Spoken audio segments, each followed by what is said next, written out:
கர்த்தருக்குள் பிரியமானவர்களே, August 14 Elon G white அம்மையார் அவர்களுடைய மாரநாதா புத்தகம், பக்கம் 451. இன்றைய தியானத்திற்காக தெரிந்து கொள்ளப்பட்ட தலைப்பானது கொட்டடித்தல், நடனம், கூச்சல். வசனம் 1 கொரிந்தியர் 14 அதிகாரம் 40 வசனம்.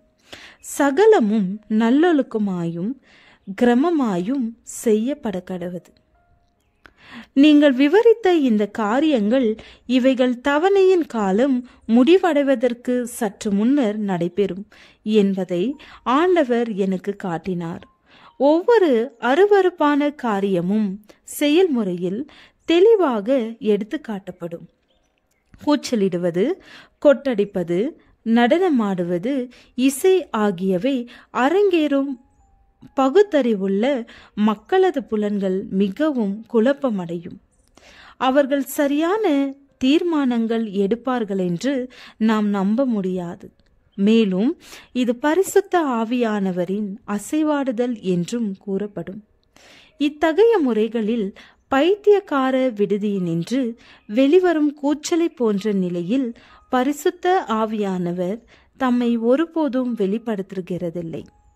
இந்த காலத்திற்குரிய தூய்மையான, மெய்யான, மேம்பட செய்கின்ற, உயர்தரமாக்குகின்ற, பரிசுத்தமாக்குகின்ற சத்தியத்தை பயனற்றதாக ஆக்கி போடும்படி தனது சூழ்ச்சி நிறைந்த வழிமுறைகளால் சாத்தானால் உருவாக்கப்பட்ட ஒரு கண்டுபிடிப்பாகும். இத்தகைய பைத்தியக்கார விடுதியினின்று வரும் கூச்சலை போன்றிருக்கும் இசை புலன்களை அதிர்ச்சியடைய செய்கிறது. நல்ல முறையில் நடத்தப்பட்டால் ஒரு ஆசீர்வாதமான அமைய வேண்டியதை தாறுமாறாக்கி போடுகின்றது.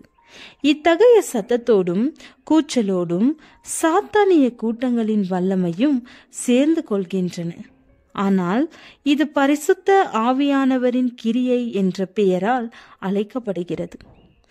எழுப்புதல் என்று எண்ணப்படும் இந்த கூட்டத்தில் பங்கெடுப்பவர்கள் சில எண்ண பதிவுகளை பெறுகிறார்கள். இவ்வாறு அவர்கள் அலைப்புண்டு போகிறார்கள்.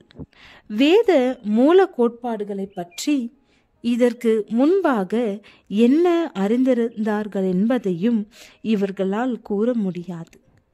இவ்வகையான தொழுகைக்கு எவ்விதமான ஊக்கங்களும் கொடுக்கக்கூடாது.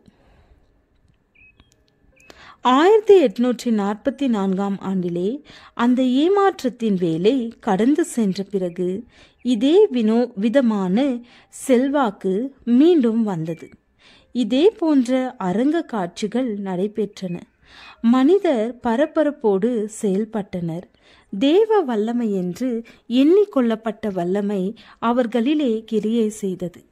பரிசுத்த ஆவியினால் நடத்தப்படுகிறார்கள் என்பதாக உத்தேசிக்கப்பட்ட ஆண்களும் பெண்களும் நிர்வாண நிலையில் இருந்து கூட்டங்களை நடத்தினார்கள். பரிசுத்த மாம்சம் என்பதை பற்றி அவர்கள் பேசினார்கள்.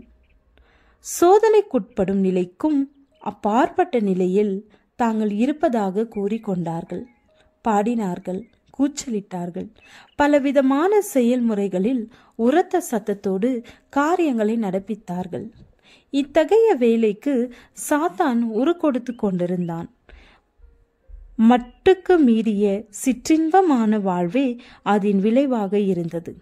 தேவனுடைய ஊழியம் அவமதிக்கப்பட்டது.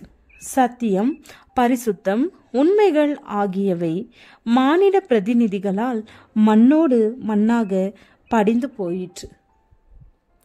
இத்தகைய கொள்கை வெறியோடு கூடிய இயக்கங்கள், இரைச்சல்கள், கூச்சல்கள் ஆகியவை கூடுமானால் தெரிந்து கொள்ளப்பட்டவர்களையும் வஞ்சிக்கத்தக்கதாக அற்புதங்களையும் அடையாளங்களையும் செய்கின்ற சாத்தானால் ஏவிவிடப்பட்டவை என்றும் நான் எனது சாட்சியை உறுதியாக கூறி அறிவிக்கிறேன்.